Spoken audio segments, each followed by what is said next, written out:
question for now, but something that we have seen here throughout all of the talks, actually, most of the talks, is that is this differentiation between adversarial examples and natural adversarial examples. So, you know, those artificially generated ones, perturbation-based adversarial examples, and then, you know, this actual natural robustness, so robustness to natural stimuli. And so I think most of the speakers actually differentiated between those two. And I would be interested in hearing if there is any connection between those, if there is like an explicit difference that kind of justifies that we handle those separately, or, you know, will those be like solved by, you know, basically in the same way. And if somebody wants to take a step at this. I can get started. My take on this is that the two can help inform each other. I first started getting interested in adversarial robustness as a way to better understand natural robustness. It's you know, in some cases it's fairly artificial. There are certainly circumstances where people can make an argument that it's something we like that could have real world impact, but a lot of times the adversarial examples that you come up with maybe wouldn't be the type of thing that you are most likely to encounter in the real world. And so we want to be able to have that kind of natural robustness, or like Daniel's last talk, being able to use this ability to artificially generate examples that probe a network to find its flaws. To me, that seems like a really promising direction to better understand where our models break and how to improve them. Okay, thanks. Yeah, I mean, I would endorse that. I think to probe and examine the networks and algorithms and to see where their failure points are, I think the artificial ones have a really important role to play in that, I think. So I'd agree with that. I guess on some of the really small types of perturbations, adversarial perturbations, I think those are risk of throwing, you know, going too far, as saying, and maybe a lot of those are really solved or very good strategies for dealing with them, but more complex, more real world, but also particularly for probing the weaknesses of the algorithms. I think there's an enormous potential for those.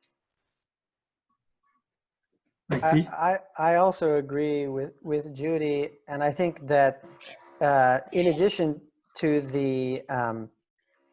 the use in adversarial examples in potentially trying to understand network, even the pixel level or less natural adversarial examples in helping to understand networks, you also asked about techniques, and I think there can be techniques that are shared between the two. So like when the techniques that I was talking about in my talk were mostly not using the traditional things in adversarial examples, you know, gradient descent, things like that. Because we were looking at a more black box kind of analysis.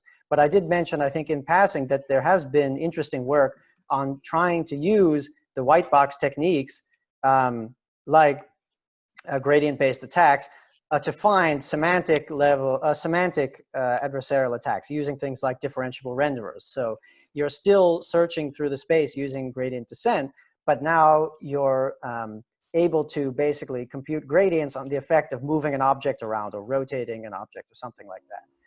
So there's been a few papers trying to do that. And I think obviously then scalability becomes an issue, and there are other concerns there. But I think going forward, it's going to be the case that techniques that are developed for one or the other are going to be useful in the other as well. Yeah. Yeah, and I agree with this point that Daniel made. That's why in like my talk, one point that I wanted to emphasize was that we wanted to find a framework that could work to provide robustness against all different kinds of threat models. So if you plug in like a specific function into our method, you get the PGD formulation. But if you change your decision for this model of natural variation, you can do robustness with respect to like some semantic thing. So like the motivation there was to have like kind of a unified perspective on robustness that kind of connects the perturbation base to the semantic base, where we see like all these interesting works with like the differential rendering and things like this. Let me quickly follow up on all of your comments. So I certainly agree that there is now building on those adversarial perturbations and like those gradient-based perturbations. This kind of framework helped us in generating natural adversarial examples. But isn't there also a kind of a danger in the sense that those perturbations, they can be generated very easily by changing pixels independently, whereas on the other hand, natural adversarial examples need to be generated by either like some generative process that is a lot more complex. So isn't there like kind of a discrepancy, or like isn't there a danger for people to think that both of those can be solved actually with the same framework? Or yeah, I mean, my view would definitely be that the more complex perceptible adversarial examples will need to be solved by other methods. I'd argue, I don't know if this is controversial, but I think the small perturbations, we've got very good defenses against those now, which I guess in Madri's words and others, they're a feature, not a bug. They've led to better feature vectors. They can be used for all sorts of purposes. But I think for more semantic and larger attacks, I think certain of the concepts about why we've been successful at defending against the imperceptible ones are simply not going to work, and we need other methods. And I would also, yeah. I agree with Alan's point, and I would also echo that if our style of defenses are always kind of reactionary, like an attack exists and we defend against that one attack, we're kind of missing the bigger picture in my mind. There's a whole suite of attacks that people could come up with, but obviously there's also natural variations they need to be robust against. And so I think that the danger in the case where they wouldn't be reusable is precisely when you're defending against an explicit new minor pixel level perturbation type attack. I see. I mean, a related, oh, sorry, go ahead. No, please go on, Alan. Oh, okay. I was going to say a related point that I was making a bit is I think we need to have better methods for testing our algorithms, because I think what we've relied on a lot over the last 20 years has just been finite sized data sets, and those are not big enough. They're not representative of the real world. And so by extending the idea of adversarial examples from what was originally small little perturbations to far richer types of tests, where you can really explore the enormous, combinatorially complex space of images, is really important, because otherwise, we can fool ourselves by thinking we're doing well on, ImageNet. We've solved object recognition because we're doing so well on ImageNet, but obviously that's not the case. ImageNet is still one small bubble within the enormous space of images, and you can fool algorithms that work perfectly well on ImageNet quite easily. And I think adversarial methods have a really big role to play in picking, good ways of testing and diagnosing algorithms so that we can deal with that challenge. That actually brings me to the second statement that I wanted to put up. It is actually something that Alan said in one of his talks, and I hope it will spark a little debate, namely that we are a huge field, there are lots of people, and we are evaluating our models with standard data sets. We have a training data set, and then we have a test data set, and we're getting numbers and we are improving them. And now what Alan said in his talk, and let me say this again, is here that the current way, and also what he said just right now, the current way we evaluate our models is like kind of inherently flawed. Oh, this is actually, sorry, the wrong question. So the current way of our community measures performance is like inherently flawed. And I just wanted to ask the other panelists if they agree with this statement, or if they, want to debate this, or do we all agree on this?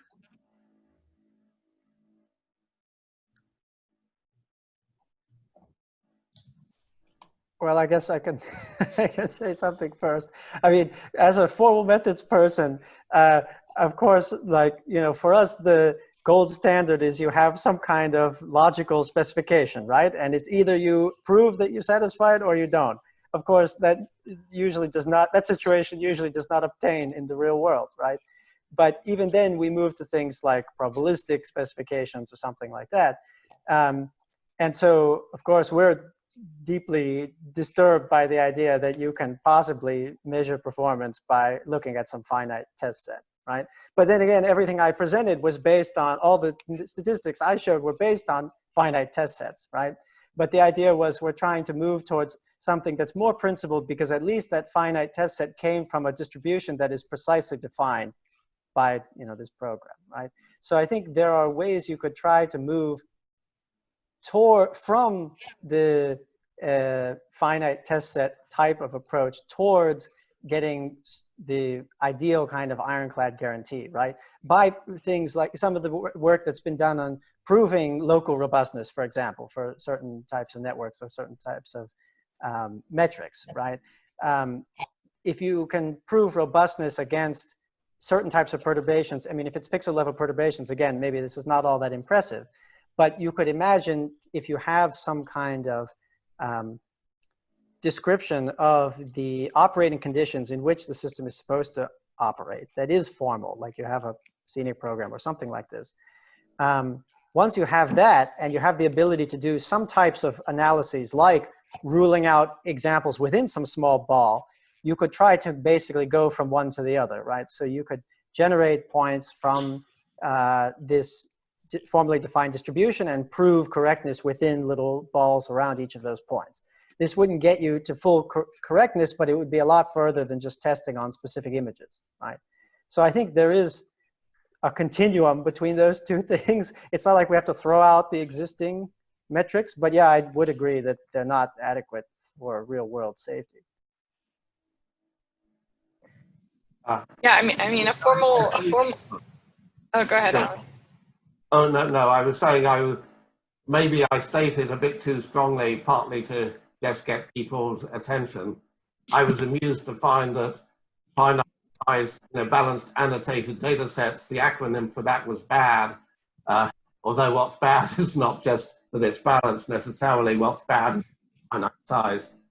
And I think in the role of attacks, and this was what should be at attack, maybe the community ought to be working out what can images be generated by, which can be the graphical control, and then the attack should sort of pick up on that, and then you could have tests that could be principled in the way that you're describing.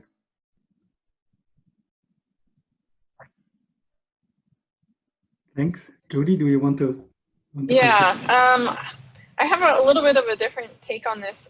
I think it would be amazing if there were some ways in which that we could provide some formal guarantees. But I have concerns about just the nature of the ML and computer vision community and what's realistic to get people to do for their evaluation protocols. And so I mean, there's a reason why challenge problems exist. There's a reason why people use them.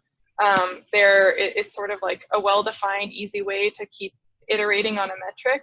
And so my kind of take on this and my proposal would be that at the very least get people to start having held out data sets and held out conditions that they evaluate their method on.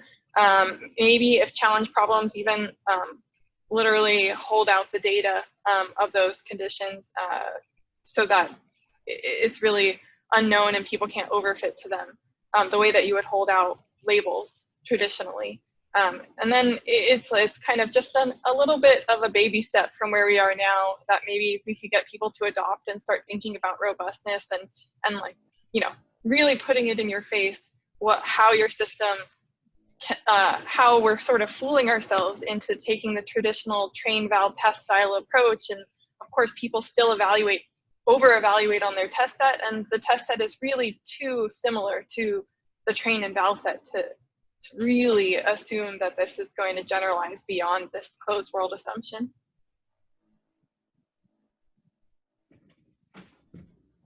Certainly agree. I could add one point to this. So it was mentioned before, like what kind of generative models or like data generating mechanisms like are effective here in providing robustness to like natural out of distribution data. And another like important point here is that a lot of the natural inputs, I mean, maybe Daniel's talk was an exception to this, but at least what we found is a lot of the natural data that you can create, it's still kind of artificially generated by some generative model or some process. And so I think it will be quite important to, like, while these kind of benchmarks that we have, like ImageNet-C and these kind of natural corruptions are important, the problem that you really want to solve is the problem of going out into the world and collecting some new data with some real natural variation that's not just modeled by some underlying generative process. Like ultimately, I think that, you know, the ideal situation is where there's some way to collect this data other than just artificially generating it. Yeah, I think it definitely has to have that as well, because, you know, no matter how good we think computer graphics models are, they're not as good or as realistic as real ones. So we need the combination of both. Absolutely agree with that. But it's interesting. I wrote an opinion paper with a very good student of mine, Chengxi, about this, and it's being sort of reviewed. And the reaction of some of the reviewers was to say everybody knows there's problems with current ways we, we evaluate algorithms, and the computer vision community is just being very weak and wimpy, and they ought to be going out and developing better data sets, and everybody knows this. So there seems to be people who think, who seem to think there's a problem here, but I agree with any community.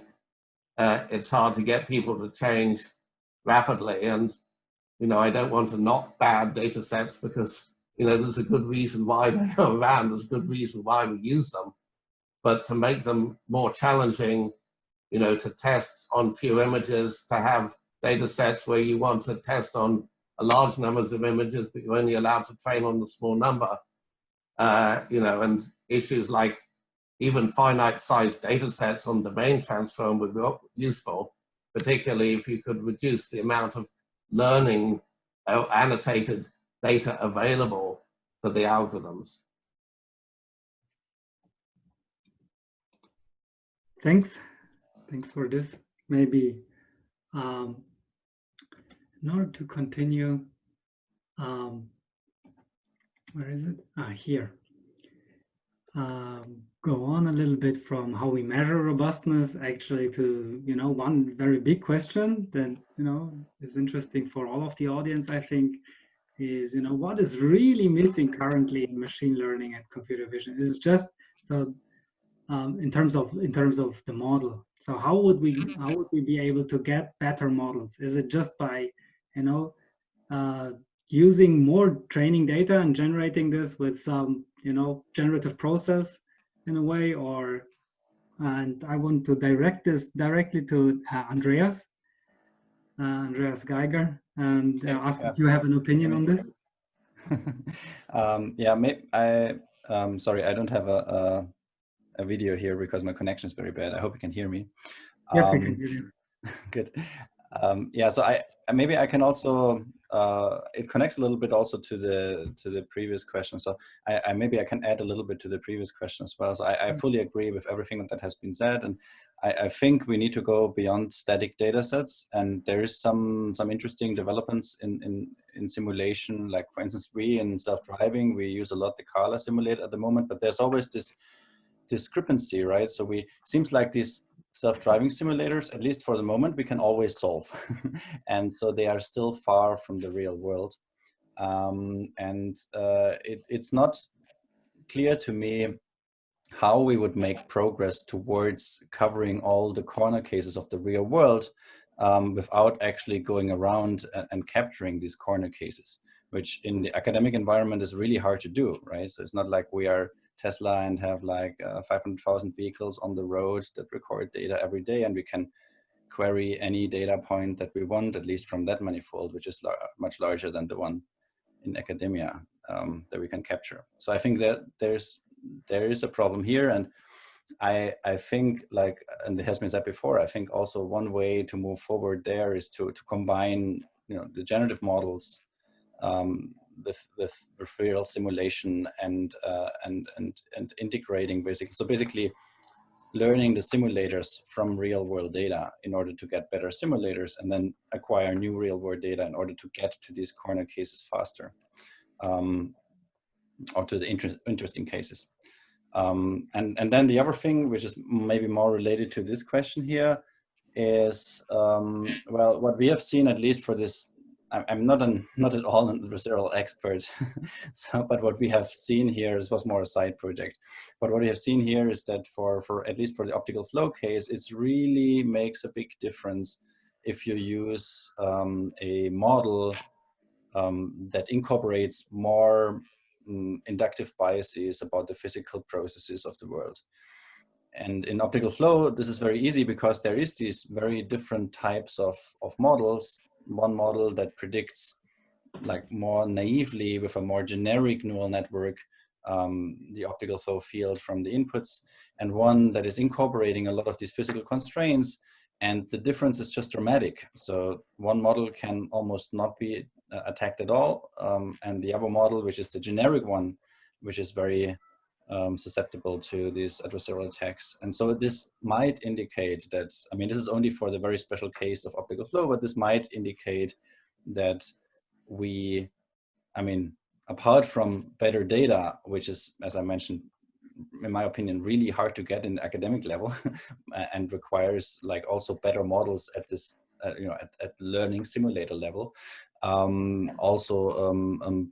Better models themselves with which incorporate inductive biases much more than just doing convolutions or the light transport, etc.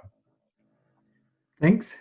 Thank you also for bringing up the inductive biases. I think this is a nice follow-up. If anyone has, you know, any comments on this, what role actually inductive biases would play, and which inductive biases we would select then, apart from spatial parameters for optic flow.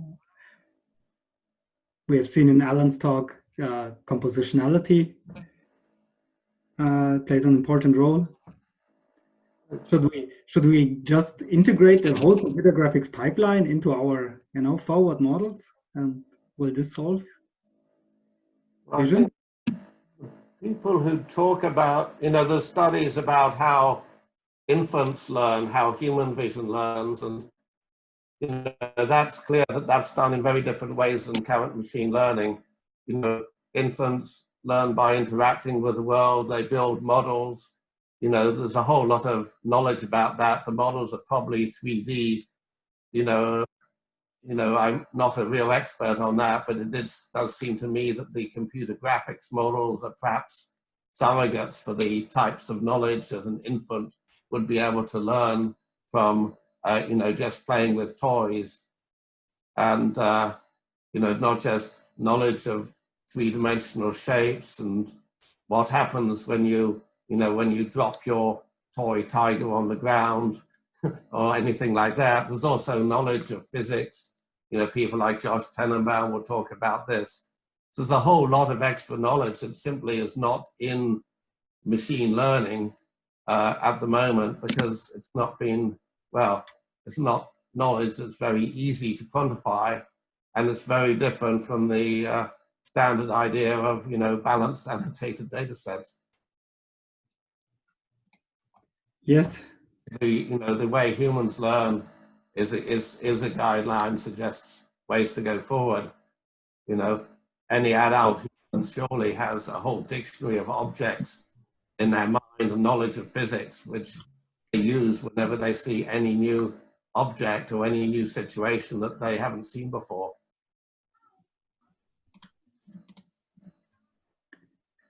So we have Professor Bo Lee and Professor Raquel Urtasun also joining our panel. Thank you for coming. I'm not sure how long you've already listened to what we've discussed. But in case you want to add something to what Alan or Andreas just said, please feel free to unmute yourself and add your comments.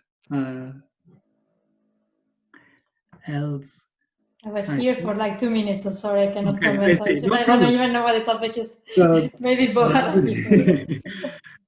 So, I mean, now that you are here, we can come back to self-driving cars. And maybe, I'm not sure where I have this question, you know, let me just state it like this. Will we ever be able to have, you know, self-driving cars that are as robust as humans in you know, for driving? Or let me state it the other way around to be a little bit more provocative. Let me say, so with the current state of machine learning, it feels like we need a lot of data to get robust models. And I would claim that we won't see self-driving cars within the next 20 years. 20 years, let's say 10 years. What would you say? So, you know, I'm not going to give you timelines into where you're going to see self-driving cars deployed. Particularly, you know, we're interested in deploying self-driving cars at the scale, right? Not just in a very small operation domain. So now you know, deploying at the scale is something that's going to take a while. Okay, it's not something that's going to happen tomorrow for many different reasons, including you know, robustness and making the safety case. Right, this is just one of the things, you know, across all the things that are still not solved over there. I mean, I definitely truly believe that self-driving cars are going to happen at the scale one day, hopefully soon. Right. Otherwise, you know, I will not be dedicating all my time to this. But you know, I think it's very you know, it's very interesting. And in terms of you know, robustness, adversarial examples, etc.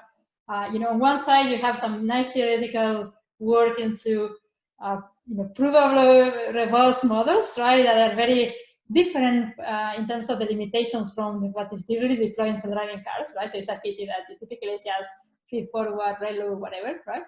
And on the other side, right, you have these more practical things about adversarial examples, right, that are not necessarily physically realizable, which is what we care about, right? We care about adversaries that are, you know, physically realizable as well as potentially universal, right?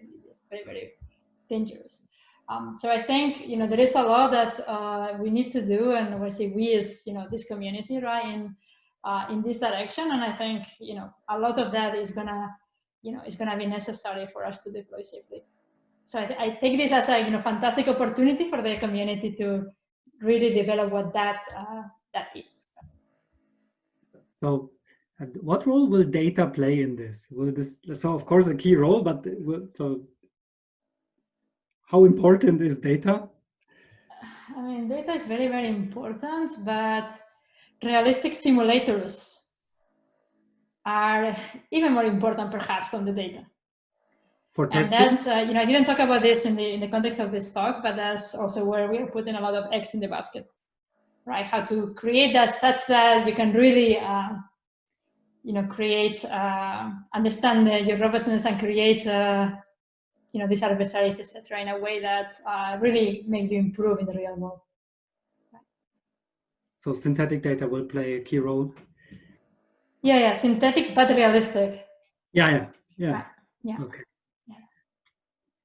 Like, for example, right, you don't want to collect all that near-like misses or accidents, right, for obvious reasons, in order to be able to handle those. Right, yes. And as humans, and maybe this is what Alan was talking about, as humans, we don't need to do so, right? We actually kind of react to those scenarios. Right? Thank you. So any other opinions on this? Any follow-up questions? Actually, most of the most interesting questions are typically from panelists to panelists, so I encourage you to yeah, I just want to add a quick to Rico's comments on the robustness for it is, I Actually, I don't know the timeline definitely, but I also definitely believe the robustness could be a possibility. One thing I want to add from the angle is in the end of my talk, I also mentioned using the human knowledge to improve the robustness, not just based on statistical learning like a deep neural network, but connect deep neural network with like knowledge and logic inference reasoning, and those reasoning or knowledge can exactly come from human or come from the simulation and extraction. So those, I think those knowledge and rules, for example, like a lot of people ask this simple question, right? Why stop sign can be food? Why the model do not recognize the octagon so that it will be easy, very easy to recognize as human, right? So these types of very simple rules can be incorporated and as a first order logic and then help to make inference. So yeah, I just think that's one promising direction to help improve the robustness. Yes, so to just add to what Bo is saying, for example, when we go to neural motion planners, right, which is one of the things also we're developing quite a few models from raw sensor data to all the way to say motion planning and control. In that case, it's extremely important that you have handcraft safety cost, that you guarantee, right, that if there is a red traffic light, you're going to stop, for example, right, or that you're not going to have collisions, etc. if there is what you perceive to be. So that's an example of combination of prior knowledge versus not. In perception, prior knowledge is a little bit oftentimes more difficult, apart from maybe in the structure of the scene and things like that, which which is a very interesting direction. But definitely, yeah, Bo had a very good point into this is a definitely an important direction in order to achieve that robustness. Can I jump in on that point that was mentioned, because this might take the discussion another way, because with stop signs, I mean, I had a paper on stop sign detection about 25 years ago without deep networks or anything like that, but it used sort of knowledge of color that you could have, a bit of knowledge of shape boundaries. And I'm sure it's a terrible algorithm now, but the issue is whether certain of the adversaries we have now are because we have deep networks. And I'm wondering whether some of the older methods would be less susceptible to deep networks. Because I can certainly find projects where my students will throw a deep network at anything, and then you realize, hey, why don't you just threshold the intensity? And it actually works quite well in some cases. So there's a question of, should the adversaries, should one bring in some of the older fashioned computer vision algorithms, which were sometimes motivated more by knowledge, because, we didn't have enough data to train algorithms. So we had to put knowledge in, and shapes of the boundaries of stop signs and shapes of the colors, for example. Actually, I should try and find a student to see if he could defend against those attacks using those methods. But I wonder what people thought about that. Yeah, so I have they should. Yeah, I think that's a very good point. We naively, briefly tried a little bit for that with bringing back the old fashion. I think that's actually not the motivation is not just to try the previous one, and the goal is to see how helpful they are. And I think it's very helpful in terms of not only just using them to replace deep neural networks, because that's definitely not good enough, because deep neural network has its own benefits, and it has high precision, and the old like the traditional CV algorithm have a high recall in terms of, say, stop sign criteria, but not very high precision. For example, you have some like lightning difference and pepper noise or random noise. They are definitely not as accurate as deep neural network. So one thing is that they can be a component to help improve robustness in addition to the prediction of deep neural network. I think that's actually a very promising direction. Yeah, and the problem is the big performance gap. Well, so I think yes, you might remove some of the adversaries, but also the performance. Well, I agree on that. I think you couldn't do object. We are trying, but I think it brings up a point, which is one of the advantages of the older methods was that you could understand what they were doing. And so I put a plug in here. Yes, you can't get rid of, you can't replace deep nets because deep nets have all this wonderful ability to get feature vectors out from the images, which was always a problem when we didn't know how to do it before. But at the same time, if we could understand what those are and what we're doing there, I think that would make it a lot easier for us to defend against them. Because if you've got a black box and it doesn't work, what can you do except throw more data into it? But if you've got a system that you understand and it breaks down, you can work out what components of it are breaking down. So it wouldn't be, in my view, replacing deep networks necessarily, but coupling them with these other methods, but also trying to push towards interpreting what the deep networks are doing. I think there's also a space for really remembering how the deep networks are trained. I mean, it's not just the data, it's data together with a particular learning objective. And if we limit ourselves to only learning, even if it's hundreds of classes, that's still a pretty small output space compared to the amount of input data that we have and the amount of variation in pixels. And so it seems to me that it's kind of natural that there would be a lot of undetermined outputs based off different inputs when we are only restricting all the way at the output to map into a particular predictive space. And so thinking about some ways to isolate and look at like compositionality, modularity, different ways of being able to predict a whole suite of principles about the data as opposed to just semantics, or even as opposed to just flow or whatever other things people are doing now, and use that as its own built-in mixture of experts, the way that people are proposing on this panel to use kind of older models and deep learning together to do checks and balances. I wonder if there's a way to do that implicitly through multiple learning objectives. Well, one thing I'd say that seems to have come up in two sources is that when you do adversarial attacks, they seem to transfer between different models, and they have some level of universality, so it's sort of as if the features for one task are often, that the deep network finds at least, often useful for other tasks that the deep network wants to do. That's one point. The second one is the success of unsupervised learning methods like, contrastive learning, and you can do things there where you're just doing an unsupervised learning task, but the features seem to be useful for various tasks. I mean, so I agree with you in some extent, but I'm just wondering that giving the deep network more tasks might mean it's, wouldn't be such a big change to the features it's learning already, because somehow it seems to be learning pretty similar features. At least, that line of 2 lines of evidence I just mentioned suggests that maybe.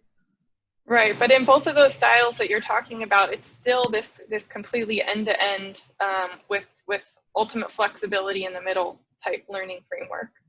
And I'm basically asking if people have thought about whether or not that's the right style of approach. Clearly, you get predictive performance through that style of approach, at least in a closed world sort of test set. But are we, in having that type of learning, even when you have a contrastive loss, it doesn't have to be that it's particular semantic concepts. That's a lot of parameters and a lot of flexibility to give with a very or relatively simple output space. Yeah. No, I agree with you a lot. I think end-to-end training, I tell my students it sounds good, but it's really risking overfitting your data sets to do it. But then you'd have to give it rewards that are out, that's sort of outside the data set, or, in order to do what you're saying, you'd have to reward having representations that I know several of us on the panel have actually tried to get out from deep networks by putting in things. So Raquel had something in NIPS, we've had something, and other people have had it too. So it's possible that might, there are some works that show that's perhaps a promising direction to go.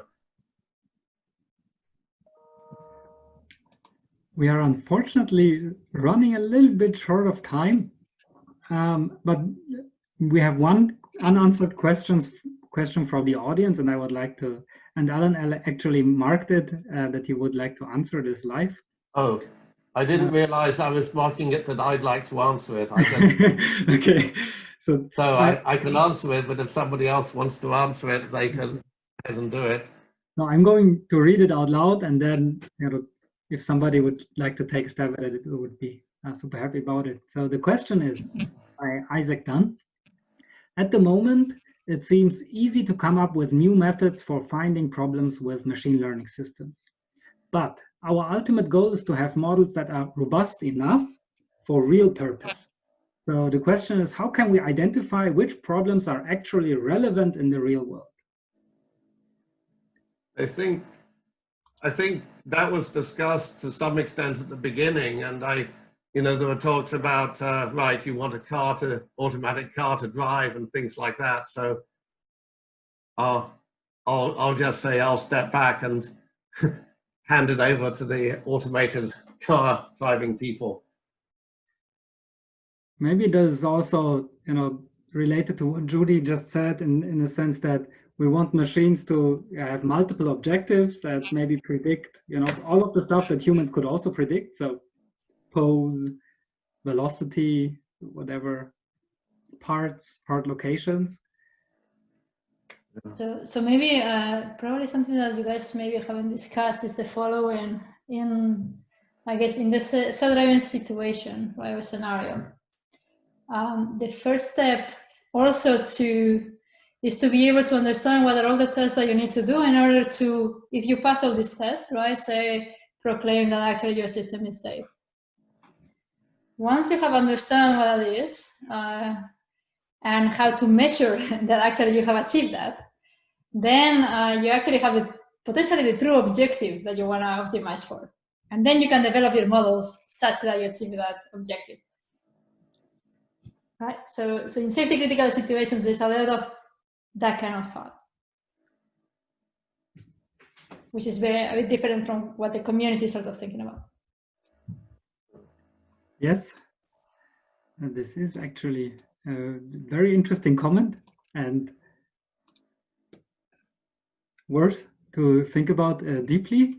And I think this is also a very good. Yeah. This is like the system engineering and testing view, right? Yes. And this is how you need to certify your self-driving cars. Right. And the question is, can we bring that line of thought to machine learning? What that will look like? Like right now we are looking at,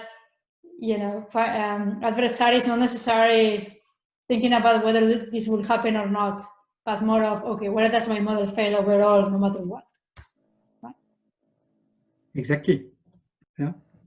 And I think this is also a good point and a good thought to end this very interesting panel discussion. We're unfortunately already many minutes over the time, so we are running short. And I would like to thank the panelists for this really good panel discussion. It was really nice that you engaged in all of this, and I think for the attendees and for myself, there was a lot to learn from. So thank you very much for all of you. Thanks for organizing. Thank you for the organizing and everything. So, yeah.